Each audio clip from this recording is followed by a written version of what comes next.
땅에 있는 모든 생물 사이에 세운 언약의 증거가 이것이라 하셨더라. 아멘. 할렐루야. 참 여러분들 이른 아침부터 좀 당황하셨죠? 저도 좀 사실 설교를 제안을 부탁받고 다시 이렇게 서게 되니까 참 놀랍기도 하고 좀 당황스러웠습니다. 모든 교육자분들이 이렇게 워크숍을 가셔서 제가 다시 이렇게 오늘 이렇게 쓰게 되었어요. 제가 여기 있다는 것은 그 미국에 들어가지 못했다는 것입니다. 그래서 하여튼 여러분을 이렇게 다시 만나게 돼서요 정말 기쁩니다. 사임한 지 벌써 한 달이 지난 것 같아요. 지나서 여러 곳을 좀 탐방할 기회를 가졌게 되었습니다. 그래서 좀 많은 교회들을 둘러보게 됐는데요, 그때마다 좀 느끼는 생각들은 좀 나그네 같다는 생각을 많이 들었어요. 어떤 이렇게 소속이 안 되니까 그러니까 좀 마음이 예배를 드려도 참된 예배를 드리는 그런 마음이 아니었습니다. 그리고 참 여주교회가 많이 그리웠어요. 담임 목사님의 또 영적인 그 말씀도 그립고, 또 성도님들께서 함께했던 그 시간들이 너무나도 저에게는 참 귀한 시간이었습니다. 특별히 제가 있을 때 잘할걸 막 이런 생각이 많이 들더라고요. 있을 때 잘할걸. 참 아쉬움도 많이 컸어요. 이 창세기 말씀을 계속적으로 지금 묵상을 하게 되는데요, 사람은 하나님께서 아담과 하와를 지으셨는데 하나님의 형상대로 참 예쁘게 지었습니다. 참 그랬는데 인간이 악의 극에 달하다 보니까 하나님께서 인간들을 다 쓸어버리겠다, 그래서 홍수를 이렇게 쓸어버리죠. 그런데 특별히 노아와 그의 자녀들, 그리고 하나님께서 선택된 그 짐승들을 하나님께서 방주에서 살게 하셨어요.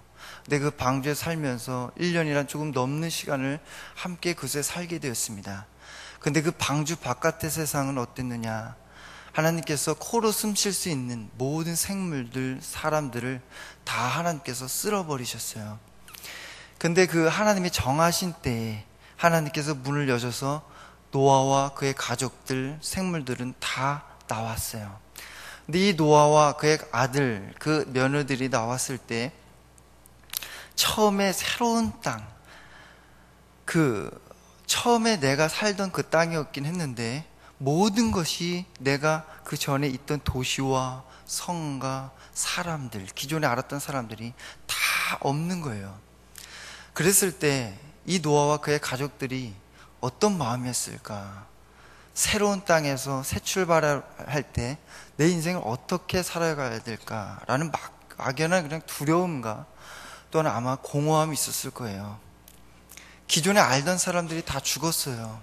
도시도 없고 그랬던 모든 것이 다 새로워요. 다시 원점이에요. 그래서 어떻게 살아가야 되느냐요. 이런 새로운 환경과 새로운 문화 가운데 있을 때 사람들에게는 두 가지 반응이 나타나요. 어떤 분들은 기대하는 사람이 있고 설레기도 하면서, 또 어떤 분들은 참 막연한 두려움, 불안함, 염려, 걱정하는 분도 있습니다. 아마 우리 성도님들도 마찬가지일 거예요. 2014년도 한 해가 바뀌었는데 작년과 비교했을 때 똑같은 일상 속에서 변한 거 없이 살아가시는 분들 있을 것입니다. 근데 이런 분들도 있는 반면에 아마 새로운 환경에서 새롭게 시작을 하시는 분들도 있을 거예요. 타지에서 여주로 이사 오신 분들도 계시고, 또한 직장에서 부서를 옮기신 분들도 계시고, 자녀가 고3 수험생인데 이제 대학교를 입시를 마치고 나서 다른 곳으로 가시는 그 자녀를 둔 부모님들도 계실 것이고요. 모든 새로운 곳에서 새로운 사람을 만나는 그런 환경에 있는 분들도 있어요. 그런 모든 새로운 환경과 새로운 문화 가운데 있을 때 참 막막해요, 사실. 그리고 두렵고 불안합니다. 이 노아와 그의 가족들도 마찬가지로 굉장히 두렵고 불안했을 거예요. 근데 노아가 그 방주에서 나왔을 때 가장 먼저 한 것은 어제 말씀 보셨겠지만 하나님 앞에 예배를 드려요. 근데 하나님께서 그 예배를 참 받으시죠. 그 예배를 받으시고 나서 이 노아에게 하나님께서 하시는 말씀은 뭐냐면, 오늘 첫 말씀은 노아와 그 아들에게 복을 주시며 그들에게 이르시되 생육하고 번성하여 땅에 충만하라는 말씀을 주셨어요. 이 노아와 그의 아들들에게 하나님이 복을 주십니다. 그리고 생육하고 번성하여 땅에 충만하라고 말씀하세요. 근데 이 말씀은 곧 어떤 말씀이냐면, 너희들 절대로 굶어 죽이지 않겠다라는 말씀이에요. 너희들의 자녀들이 많아질 것이고 너희들의 경제가 나아지게 할 거라는 그 하나님의 약속의 말씀이에요. 이렇게 이 세상에 살아갈 때 두렵고 불안한 이 세상에서 우리에게 가장 필요한 건 뭐냐? 하나님의 축복입니다. 왜냐하면 하나님의 축복이 없이는 아무도 살아갈 수가 없어요. 예를 들어서 어항을 잘 보십시오. 그 어항 안에 살고 있는 물고기를 잘 보세요. 이 물고기가 먹이를 찾기 위해서 아무리 발버둥 쳐도 스스로 먹이를 찾을 수 없어요. 이 먹이를 가지고 있는 사람은 주인이에요. 근데 이 주인이 먹이를 주어야 그 물고기는 살아갈 수가 있어요. 마찬가지로 우리 인생도 이 물고기처럼 똑같습니다. 아무리 내가 똑똑하고 아무리 내가 뭔가를 잘해보려 해도요, 안 되더라고요. 하나님께서 그 축복을 해주셔야 될 수밖에 없습니다. 제가 비자를 심사를 통과해서 한 번 거절된 후에 제가 미국에서 이미 살고 있는 친구에게 연락을 했어요. 그래서 연락하면서 이렇게 물어봤습니다. 야, 너 어떻게 미국 갔냐? 그리고 너 어떤 서류를 준비했길래 너 갈 수가 있었냐? 그랬더니 그 친구가 사실 저보다 서류를 더 미흡하게 준비했어요. 그냥 아주 기본적인 서류를 준비한 거예요. 그리고 연락을 끊고 제가 잠시 생각한 게 있어요. 아, 하나님께서 길을 여셔야 갈 수가 있구나. 아무리 제가 서류를 잘 준비한다고 하고 아무리 제가 용을 쓴다고 해도 하나님께서 길을 열어주시지 않으면 갈 수가 없구나. 하나님이 축복해 주시지 않으면 갈 수가 없는 것입니다. 모든 하나님의 이 손에 생사화복을 가지고 있습니다. 모든 만물을 하나님께서 창조하셨어요. 우리는 하나님의 그 축복된 약속의 말씀을 붙잡고 뭔가 새로운 일을 하고 새로운 환경에서 살아갈 때, 그 일을 시작할 때 하나님께서 풍성한 열매가 있게 돼요. 우리 믿는 그리스도인들과 믿지 않는 그리스도인들과에는 반드시 구별됨이 있어야 합니다. 우리 성도님 중에는 어떤 땅을 사거나 어떤 무엇을 선택하고 어떤 사업을 할까, 이런 결정과 선택을 할 때 믿지 않는 사람들은 이번 한 해에도 2014년도 이번에는 말띠해구나.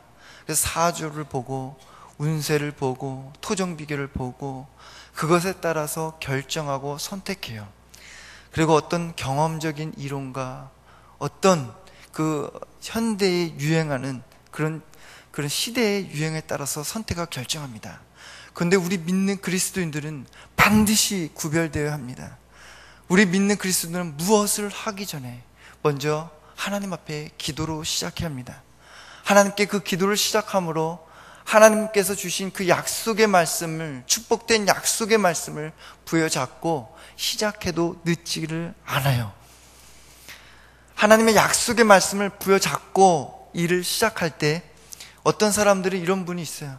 그 하나님의 약속의 말씀을 붙잡고 하면 마치 부적처럼 여기면서 가는 것 아니냐라고 생각하는데 그렇지 않습니다. 부적은 우리에게 아무 효력이 없어요. 하지만 하나님의 이 약속의 말씀을 붙잡고 시작하고 새로운 환경에서 도전할 때 잘 될 때도 있는 반면에 안 될 때도 있습니다. 그러나 분명한 사실은 하나님은 우리를 절대 망하게 하지 않는 분이세요. 하나님의 약속의 말씀을 붙잡고 내가 뭔가를 했는데 잘 안 되는 경우가 있습니다. 그때 처음에 내게 주셨던 그 약속의 말씀을 붙잡을 때, 다시 의지할 때 하나님께서 우리를 다시 회복시키세요. 목회를 하다 보면 처음에 가졌던 마음이 아니라 중간쯤에 굉장히 지치고 힘들 때 있어요. 그때 하나님께서 저에게 처음에 주셨던 그 소명에 주셨던 그 말씀을 부여잡을 때 다시 일어나게 되더라고요. 다시 회복하게 되더라고요. 그래서 하나님의 그 축복이 말씀이 반드시 있어야 합니다. 그랬을 때 결국 끝은 해피 엔딩으로 끝나게 돼요. 그래서 이 노아와 그의 가족들이 새로운 땅에서 어떻게 살아갈까, 그 두려움 가운데 있었을 때 하나님께서 축복을 하셨어요. 근데 이 노아뿐만 아니라 성경의 인물의 많은 성경의 인물을 보면 아브람, 이삭, 야곱, 요셉, 모세, 여호수아, 무엇을 하든지 하나님께서 다 축복을 해주셨어요. 축복하지 않으면 안 된다는 걸 알려주신 거예요. 저는 우리 모든 성도님들이 정말 하나님의 축복이 임하기를 원합니다. 가정에도 축복이 임하기를 원하시고요, 사업도 그러시고, 그러면 건강에도 하나님의 축복이 임하기를 원합니다. 또한 이 교회 가운데도 하나님의 축복이 임하기를 원합니다. 이 노아가 그 가족들이나 짐승들이 나왔을 때 그 두려움과 그 공허함이 있는 반면에 또한 어떤 마음이 있었을까? 깊이 묵상하는 가운데 불안함이 있었어요. 왜 불안함이 들었냐면 다시 하나님께서 홍수로 심판하지 않을까 하는 그런 불안함이 찾아들었을 것입니다. 제가 며칠 전에 텔레비를 보는데 세계는 지금이라는 그 중국 모피 시장에 대해서 방영되는 프로그램을 봤어요. 전 세계 75%의 그 모피를 생산하는 데가 중국의 한 지역에서 생산하는데, 우리가 입는 뭐 자켓이나 옷들, 모피들, 이런 모든 것들, 짐승들을 다 죽이더라고요. 너구리, 여우, 밍크. 근데 그 철망 안에 다 이렇게 있는데, 그 동료 짐승이 죽는 것을 그 안에서 다 이렇게 지켜봐요. 근데 제가 그거 보는데 얼마나 끔찍한지 진짜 차마 못 보겠더라고요. 근데 그 안에서 지켜보는, 철망 안에서 지켜보는 그 짐승들이 얼마나 스트레스를 받는지 털이 막 여기 빠지고요. 그러면 극심한 스트레스를 인하여 막 정신없이 막 다람쥐 쳇바퀴 돌듯이 막 이렇게 돌아요. 제가 그거 보면서 야, 너무나 끔찍하다. 우리가 이런 모피를 입는데 동물을 저렇게 잔인하게 죽이면서까지 우리가 입는 게 정말 너무나 끔찍하더라고요, 사실.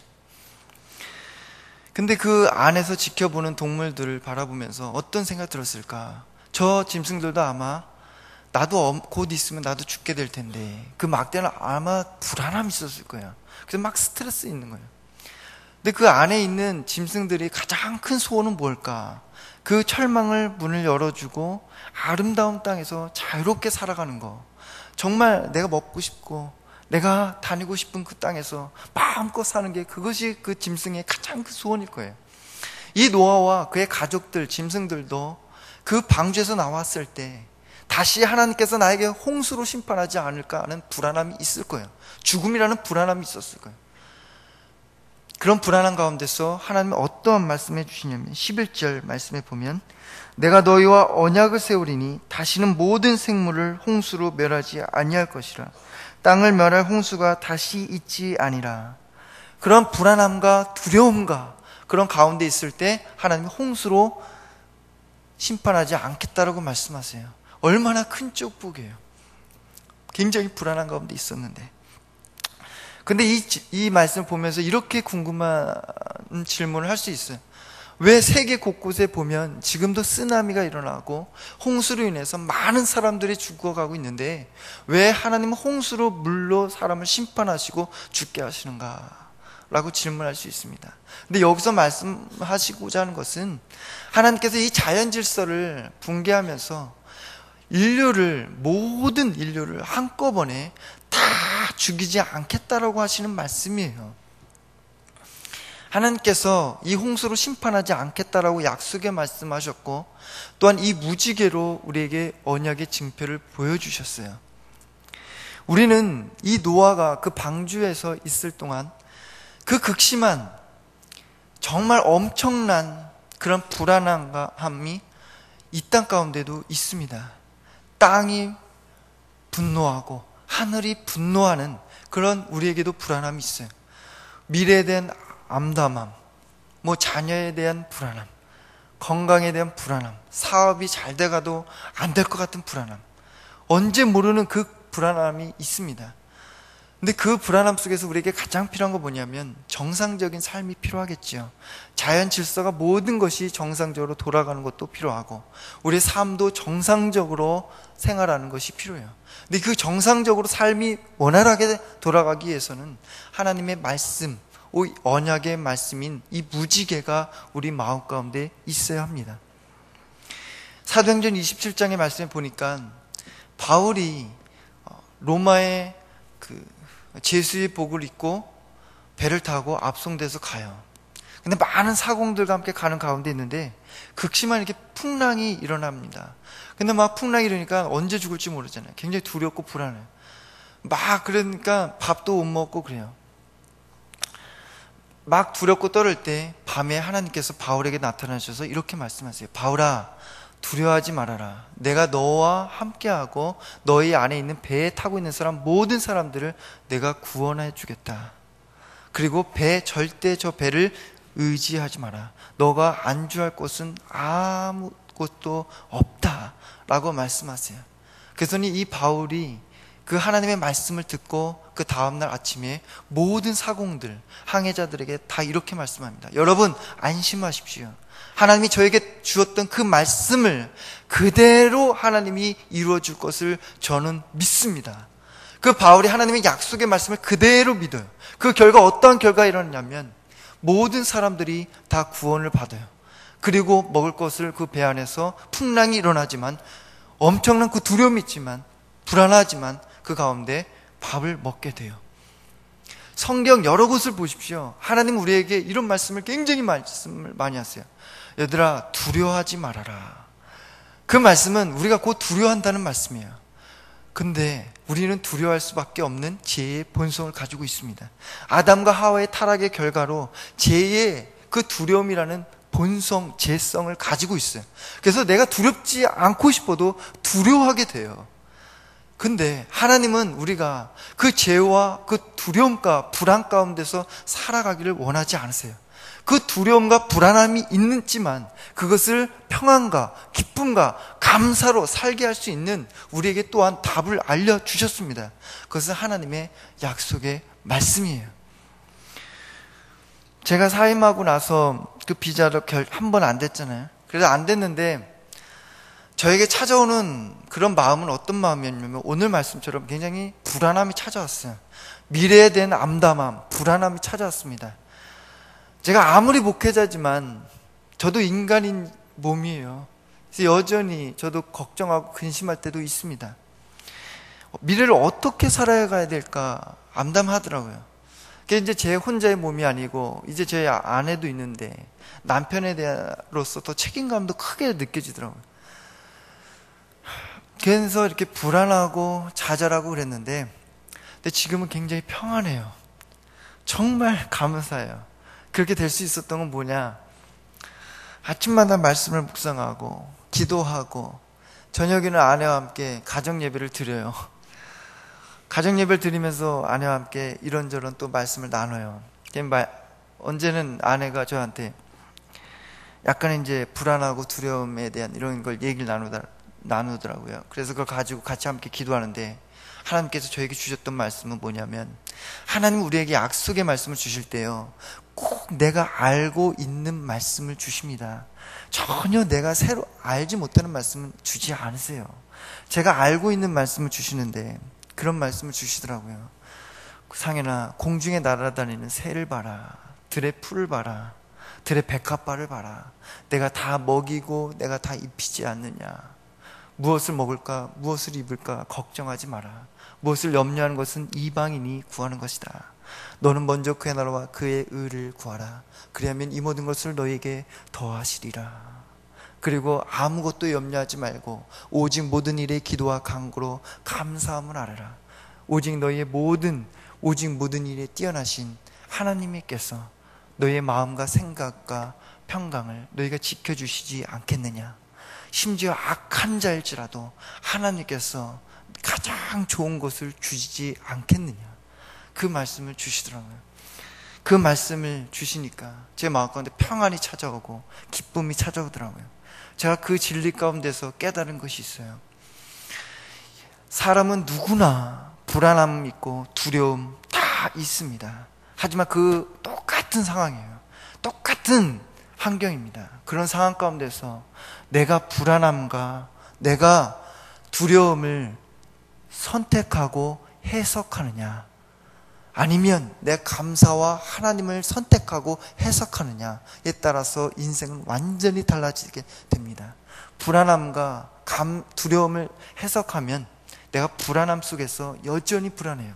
하지만 내 감사를 선택하고 믿음을 해석하면 오히려 내 감사가 내 안에 찾아오고 그동안 내가 보지 못했던 작고 소소한 모든 일상들이 감사하게 되더라고요. 여전히 왜 내 상황 가운데는 이렇게 막막할까라고 불안했지만 지금은 얼마나 진짜 감사한지 몰라요.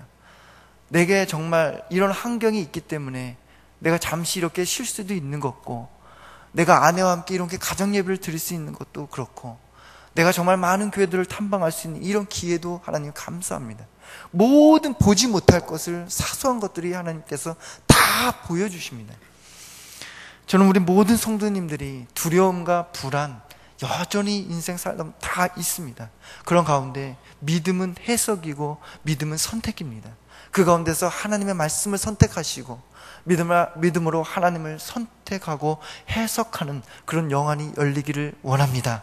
그래서 여러분 가운데 무지개인 그 하나님의 약속의 말씀이 여러분 가운데 풍성해서 많은 결실의 열매가 맺기를 원합니다.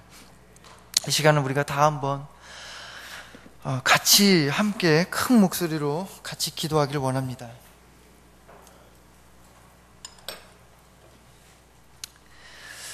우리 교육자분들이 워크숍을 가셨는데 2014년도에 새롭게 목회를 할 때 하나님께서 지혜를 주시고 명철을 주시고 우리 교회 상황에 맞는 그런 모든 프로그램을 잘 감당할 수 있고, 또한 우리 모든 성도님들이 잘 협조하고 그 비전과 한마음과 한뜻이 되어서 잘 따라갈 수 있도록 그것을 좀 같이 기도해 주시고, 목회자분들을 위해서 기도해 주시고요. 2014년도에 오늘 말씀하신 것처럼 하나님께서 새 출발하고 새 시작하는데 하나님의 축복이 나에게 임하게 하여 주시옵소서. 그리고 말씀과 이 기도로 하나님 새롭게 인생을 시작할 때 하나님 도와주십소서. 우리가 다 한번 주여 한번 하고 기도하겠습니다.